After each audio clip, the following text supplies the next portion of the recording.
otrās klases folkloras kopas uzdevību. Šodien es jums pastāstīšu pasaku.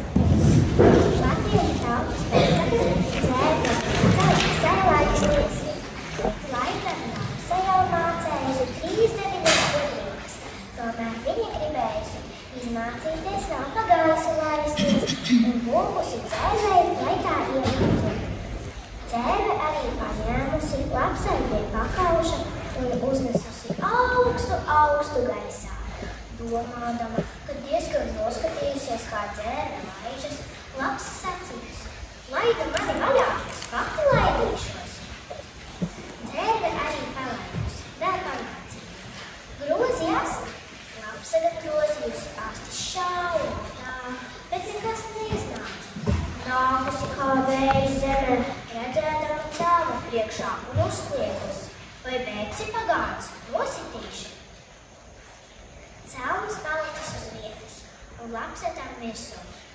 Kristama stipri sasitusies, no tā laika nevienai lapsai nav nācis prātā pa gaisu laisties, un visas vēl šodien staigā ar atšautām astēm. Nākamā stāstīšu anekdoti.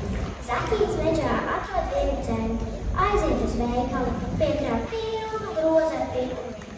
Pieiet pie kastes un pasniedz pārdevēju cenu. Pārdevēja skatās uz Zaķītu un pusē. Zaķīts gan necieš klusi. "Kas tad ir? Tev nav ko izdot?" Un nobeigumā es stāstīšu atgadījumu. Kad es biju mazītēns, mamma mani lika gulēt. Mēs bijām tikko atbraukušas no slimnīcas. Tā bija mana pirmā vecuma bērīšu gultiņā. Mamma vēl nezināja, kā viņa vislabāk nolikt gulēt. Tāpēc viņa darīja kā lielo brāli. Viņa šūpināja mani uz rokām, šūpināja stāvot un dziedāja miega dziesmas.